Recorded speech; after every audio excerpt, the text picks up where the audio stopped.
اللہ فرماتے ہیں وَيُرِيكُمْ آيَاتِهِ فَأَيَّ آيَاتِ اللَّهِ تُنْكِرُونَ أَفَلَمْ يَسِيرُوا فِي الْأَرْضِ، کیا زمین کے اندر وہ چلے پھرے نہیں ہیں؟ فَيَنْظُرُوا، دیکھتے، كَيْفَ كَانَ عَاقِبَةُ الَّذِينَ مِن قَبْلِهِمْ، کیسے ہوا انجام ان لوگوں کا جو ان سے پہلے تھے۔ آج جو منکرین ہیں، کیا وہ زمین کے اندر چل پھر کے انہوں نے دیکھا نہیں ہے کہ ہم سے پہلے جو منکرین گزر چکے ان کا انجام کیا ہوا؟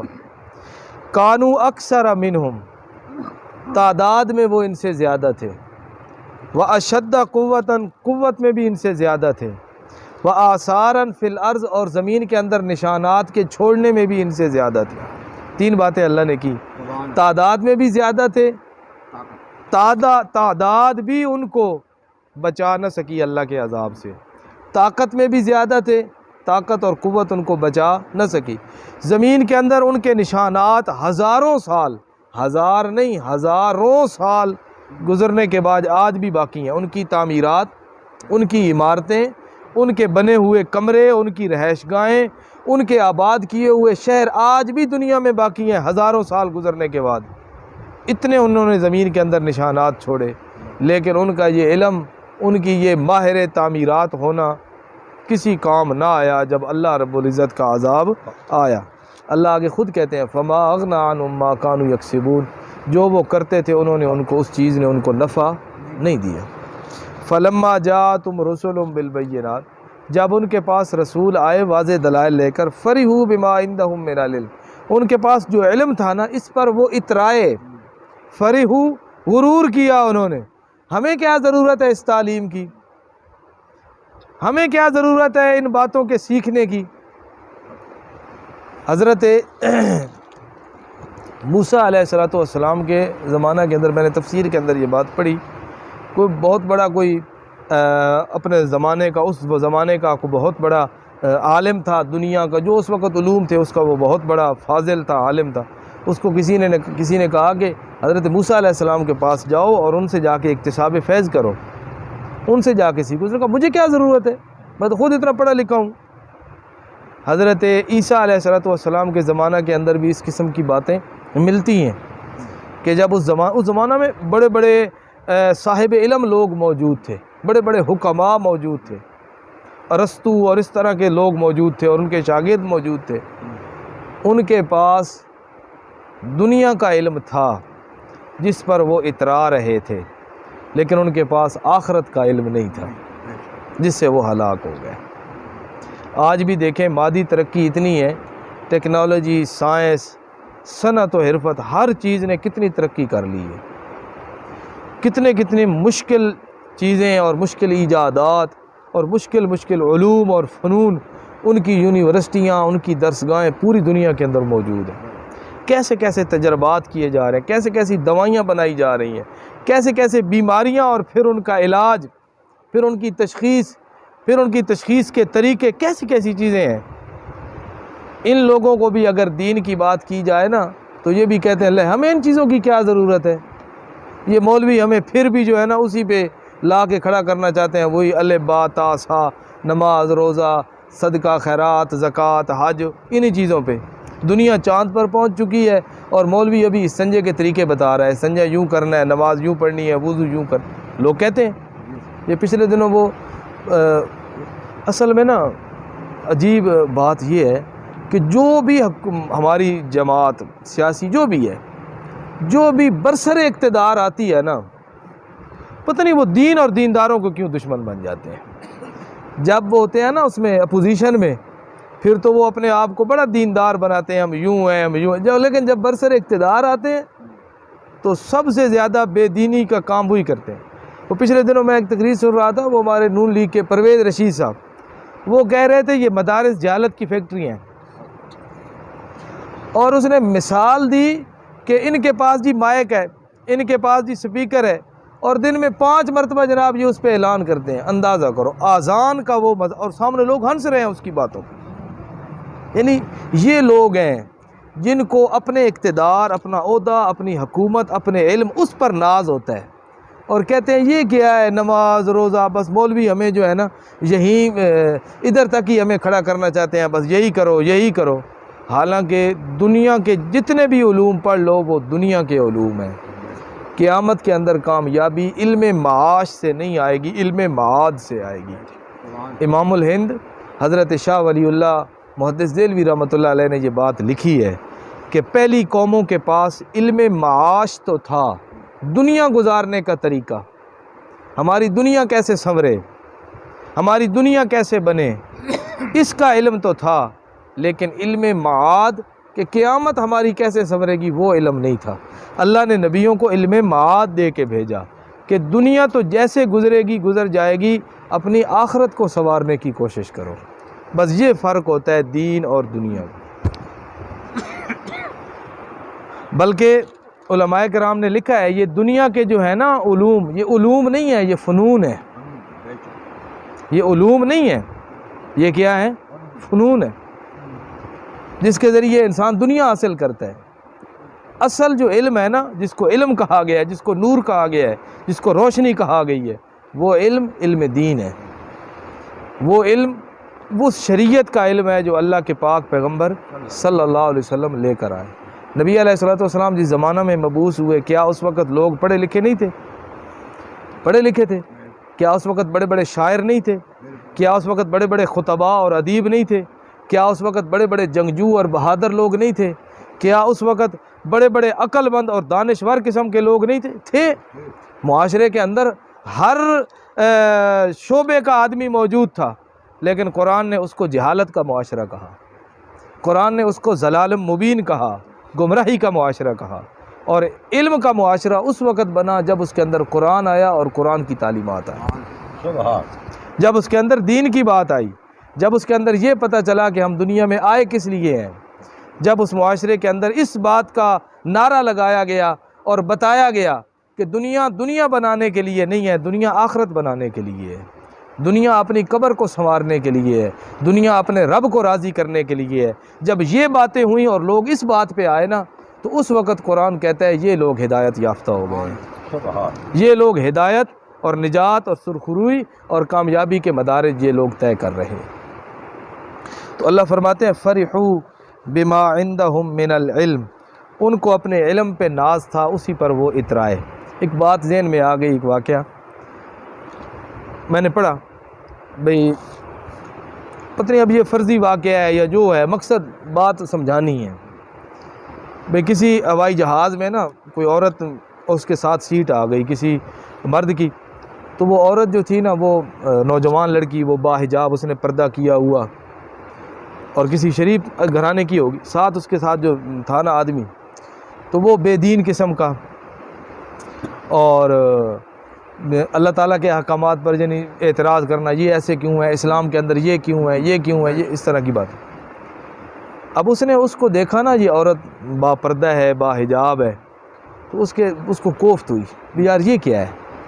تو اس نے نا بات کرنے کا ایک بہانہ ڈھونڈا، اس نے کہا یہ آپ مجھے تھوڑا سا اسلام کے بارے میں بتلائیں کہ یہ اسلام کے اندر پردہ کیوں ہے، یہ عورتیں کیوں پردہ کرتی ہیں، چھپ چہرے کو ڈھانپ کے رکھنا یہ کیوں ہے، خوبصورتی تو ہوتی ہے اس کو دیکھا جائے، یہ پردہ کیوں ہے۔ وہ عورت وہ جو پڑھ رہی تھی لڑکی یا کچھ، اس نے اپنا وہ کام چھوڑا، اس نے اس کی طرف توجہ کی، اس نے کہا تو مجھے یہ چھوڑ اس بات کو بتا، بھئی چارہ ایک جیسا ہے، جانور کھاتے ہیں، گائے وہی چارہ کھاتی ہے تو گوبر نکلتا ہے، بکری وہی چارہ کھائے تو مینگنیاں، اونٹ وہی چارہ کھائے تو لیدنے، یہ کیا ہے؟ چارہ تو ایک جیسا ہے، گائے اور بھینس کھائے تو گوبر نکلتا ہے، بکری وغیرہ کھائے تو مینگنیم بن جاتی ہیں، اور اونٹ وغیرہ کھائے تو لیدنے بن جاتے ہیں، یہ کیا ہے؟ اس نے کہا مجھے اس بات کا پتہ نہیں۔ اس نے کہا پتہ تجھے گوبر اور لیدنے اور مینگنیوں کا نہیں ہے، اور اعتراض کرتا ہے تو پردے پہ کہ پردہ کیوں ہے، خاموش ہو گیا۔ یعنی یہ ہے، بس اس سے آگے علم نہیں ہے، اس سے آگے پتہ نہیں ہے۔ زیادہ سے زیادہ یہی ہو جائے گا یہ بیماری جسم کے فلاں حصہ میں ہے، یہ ہے، اس کی ہے، یہ مشین ہے، یہ ٹیسٹ ہے، یہ ہے، یہ ساری چیزیں اگر پتہ چل بھی گیا تو اللہ رب العزت نے قیامت کے اندر اس سے کوئی اور سوال لینا ہے، اس سے کوئی اور قسم کا پرچہ آ جائے گا۔ دنیا میں تو ہوتا ہے نا، ایک آدمی ریاضی کے اندر ماسٹر کر رہا ہے تو اس سے امتحان ریاضی کا لیا جائے گا۔ ایک آدمی انگلش کے اندر ماسٹر کر رہا ہے، پی ایچ ڈی کر رہا ہے تو اس کا امتحان انگلش کے کسی مضمون، جس مضمون میں وہ کر رہا ہے، دنیا والے امتحان بھی اسی مضمون کا لیتے ہیں، پیپر اس کا اسی مضمون کا لیا جاتا ہے۔ لیکن ایک آدمی دنیا کے اندر سائنسدان تھا، ایک آدمی دنیا کے اندر ڈاکٹر تھا، ایک بہت بڑا تاجر تھا، ایک آدمی دنیا کے اندر بہت بڑا وکیل تھا، تو کیا قبر کے اندر اس کا پیپر تبدیل ہوگا؟ بھئی یہ وکیل ہے، چلو اس سے وکالت کے بارے میں سوال کرتے ہیں۔ یہ سائنسدان ہے، اس سے فرشتے سائنس اور ٹیکنالوجی کے بارے میں پوچھیں۔ یہ ماہر معاشیات ہے، اس سے معاشیات کے طریقے، اس کا سب پیپر لیا جائے نا۔ پیپر کس کا لینا ہے؟ وہی نماز، روزہ، حج، زکوٰۃ، دین، رب، اسلام، نبی۔ جب پیپر اسی چیز کا ہونا ہے، سوال اسی چیز کا ہونا ہے، تو ہم تیاری دوسری چیزوں کی کیوں کر رہے ہیں؟ سوال اور پیپر اللہ نے بتلا دیا یہ میں نے تم سے لینا ہے، اور ہم تیاریاں دوسرے مضامین کی کر رہے ہیں، ہم دوسرے چیزوں کے اندر اپنی مہارت اور اپنی صلاحیتیں لگا رہے ہیں۔ اس کے اندر کیوں نہیں لگاتے؟ خلیفہ ہارون الرشید کے پاس ایک بندہ آیا، اس نے آ کے کہا جی میں ایک کرتب آپ کو دکھانا چاہتا ہوں، ایک کرتب دکھانا چاہتا ہوں۔ کیا جی؟ اس نے کہا دیکھیں آپ، اس نے نا 2 سوئیاں لی، سوئی اور سوئی کے پیچھے سوراخ، چھوٹا سا سوراخ ہوتا ہے جس کے اندر صرف دھاگا ہی گزرتا، اس نے اس کو نا معمولی سا کھلا کیا ہوا تھا، یعنی اس سوراخ سے سوئی ایسے گزر جائے۔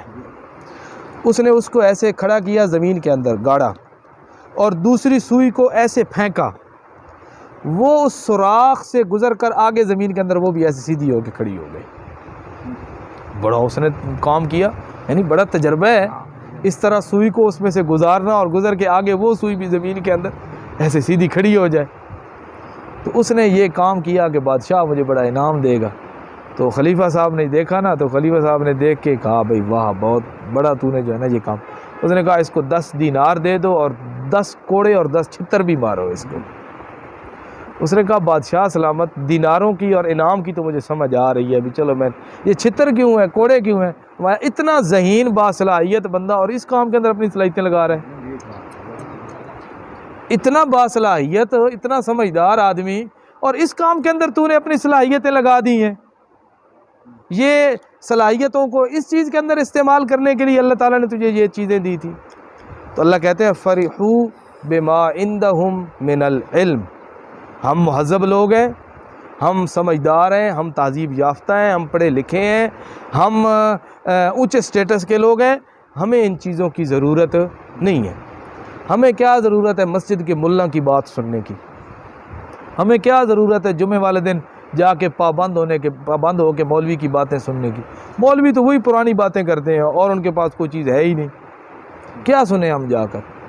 بندے کو اپنے علم پہ غور۔ اللہ کہتے ہیں پہلے امتوں نے بھی یہی کہا، انہوں نے کہا ہمیں ان چیزوں کی ضرورت نہیں ہے۔ وَحَاقَ بِهِم مَّا كَانُوا بِهِ يَسْتَهْزِئُونَ، جس چیز کا وہ مذاق اڑاتے تھے اسی چیز نے ان کو گھیر لیا اور تباہ و برباد کر دیا۔ جس چیز پہ غرور تھا وہ کوئی کام نہ، کوئی کام نہ۔ اچھا یہ جو سیاستدان ہیں ہمارے، دن رات ایک کیا ہوا ہے انہوں نے، دن رات جھوٹ، فراڈ، دھوکہ، پتہ نہیں کیا کیا کرتے ہیں، اور زندگیاں انہوں نے لگا دی، خاندان لگا دیے، باپ بیٹا پوتا، نسلیں ان کی انہی کاموں کے اندر صرف ہو گئیں۔ کوئی اسی کام کے اندر، اسی سیاست کے اندر کوئی مارا گیا، کوئی مر گیا، زندگیاں لگا دی انہوں نے۔ آپ مجھے یہ بتائیں قیامت کے دن ان کو یہ ان کی بھاگ دوڑ الیکشن کے لیے، ووٹوں کے لیے، دن رات اور ٹھیکوں کے لیے اور کرپشن کے لیے، کیا یہ چیزیں قیامت کے دن ان کو کوئی کام آئیں گی؟ وہ کہیں گے یا اللہ ہمیں نماز کا اس لیے ٹائم نہیں ملا تھا کہ ہم الیکشن کی مہم کے اندر تھے۔ اللہ کہے گا چلو ہاں تم لوگوں کی خدمت کے لیے الیکشن لڑ رہے تھے، خیر ہے چلو نمازیں تم سے چھوٹ بھی گئی ہیں تو کیا۔ اور بھائی بات آ کے انہی چیزوں پہ ختم ہونی ہے، اسی مسجد والی تعلیم پہ بات آ کے ختم ہونی ہے، اور کوئی چیز نہیں ہے۔ بندہ کہے جی میں اللہ کو کہوں گا یا اللہ میں تو پی ایچ ڈی تھا، میں آکسفورڈ کا پڑھا ہوا تھا، میں فلاں یونیورسٹی کا تعلیم یافتہ تھا۔ اللہ کہے گا ہاں یار یہ تو بہت بڑا تعلیم یافتہ ہے، اس کو چھوڑ دینا۔ اللہ تعالیٰ نے قیامت کے دن اعزاز اسی کو دینا ہے جو مسجد کی چٹائیوں پہ بیٹھ کے اللہ کا کتاب قرآن مجید پڑھتا رہا۔ کیا آپ نے کبھی یہ حدیث سنی ہے کہ اللہ کے نبی نے کہا ہو جس آدمی نے ایم اے انگلش کیا ہے اس کو قیامت کے دن اللہ جنت کے تاج پہنائیں گے؟ کوئی سنا ہے؟ نہیں، لیکن یہ تو سنا ہے نا جس آدمی نے قرآن مجید کی ایک آیت یاد کی، ایک آیت سمجھ لی، 1000 رکعتوں سے یہ چیز افضل ہے۔ تو بات وہی ہے جو مسجد سے جس کی آواز لگائی جاتی ہے، جو مسجد کی مولوی کی زبان سے جو بات نکلتی ہے، قرآن اور پاک پیغمبر صلی اللہ علیہ وسلم کی سن، باقی ساری چیزیں دائیں بائیں کی ہیں یہیں رہ جائیں گی۔ اللہ فرماتے ہیں فلما رأوا بأسنا، جب انہوں نے دیکھا ہمارا عذاب، قالوا کہنے لگے آمنا باللہ وحدہ، اب ہم ایمان لائے اللہ پر کہ وہ اکیلا ہے، وکفرنا بما کنا بہ مشرکین، جس کا ہم شرک کرتے تھے ہم اس کا انکار کرتے ہیں۔ جب انہوں نے اللہ کا عذاب دیکھ لیا، اللہ فرماتے ہیں فلم یک ینفعہم ایمانہم لما رأوا بأسنا، جب عذاب دیکھ لیا تو اس وقت ان کا ایمان ان کے لیے نفع مند نہیں ہے۔ یہ اللہ رب العزت کی طرف سے قانون اور ضابطہ ہے کہ جب انسان پہ غرغرے کی کیفیت طاری ہو جاتی ہے نا، موت کے وقت غرغرے کی کیفیت کا مطلب یہ ہے کہ فرشتے اس کو موت کے نظر آنے لگ جائیں، عالم غیب کی چیزیں جو ان کی ابھی آنکھوں سے ہماری پوشیدہ ہیں وہ پردے ہٹ جائیں اور اس کو اپنی اگلی منزل نظر آنے لگ جائے، فرشتے موت کے نظر آ جائیں اور عالم غیب اس کے سامنے ظاہر ہو جائے۔ یہ ہے غرغرے کا وقت جب روح انسان کی گلے کو پہنچ جاتی ہے۔ اس وقت اگر کوئی بندہ کہے نا آمنا باللہ وحدہ، اللہ فرماتے ہیں اس وقت کا ایمان معتبر ایمان ہے غیب کا، یؤمنون بالغیب، بن دیکھے ماننا ہے۔ جب دیکھ لیا تو اب تو بات ہی ختم ہو گئی، اب اللہ کہتے ہیں ایمان معتبر نہیں ہے۔ فرعون ربکم الاعلی کا دعویٰ کرتا تھا، پانی کے اندر گیا نیچے، ایک دفعہ نیچے گیا اور ہر چیز اس کے سامنے کھل گئی، اس کی ربوبیت بھی دری کی دری رہ گئی، ہر چیز اس کو موت نظر آئی، اور جیسے وہ اوپر نکلا نا تو فوراً اس نے کہا آمنت باللہ الذی آمنت بہ بنو اسرائیل، میں اسی اللہ پر ایمان لایا جس پر بنو اسرائیل ایمان لا چکے ہیں۔ اللہ نے فوراً کہا الآن، اب ایمان لا رہا ہے، وقد عصیت قبل۔ ایک ہمارے مفسر تھے، انہوں نے اپنی تفسیر کے اندر لکھا پہلے تو بڑی غنڈہ گردی کرتا تھا، وقد عصیت قبل، پہلے تو بڑا غنڈہ گردی کرتا تھا، اب کہتا ہے میں ایمان لایا، کنت من المفسدین، بڑا فسادی تھا، اس وقت کا ایمان معتبر نہیں ہے۔ اللہ فرماتے ہیں سنت اللہ التی قد خلت فی عبادی، یہ اللہ رب العزت کا ضابطہ اور قانون اور طریقہ ہے جو اللہ کے بندوں کے اندر پہلے گزر چکا ہے۔ ایمان اس وقت تک جب تک عذاب شروع نہ ہو جائے یا جب تک غرغرے کی کیفیت، اس سے پہلے ایمان۔ وخسر ہنالک المبطلون کافرون، اور نتیجہ کافر ہی خسارے کے اندر جاتے ہیں، مومن خسارے کے اندر کبھی بھی جاتا۔ یہ ابھی غالباً کل یا پرسوں کی بات ہے، وہ ایک آدمی تھا جس نے نبی پاک صلی اللہ علیہ وسلم کے خاکے بنائے تھے، وہ ملعون انسان جس نے نبی پاک صلی اللہ علیہ وسلم کے خاکے بنائے تھے، اور پھر اخبارات کے اندر اس کو شائع کیا گیا تھا اور مسلمانوں کے جذبات کو مجروح کیا گیا تھا۔ تو اس وقت ڈنمارک کے اندر جس نے بنائے تھے اس پہ حملہ ہوا، وہ مارا گیا۔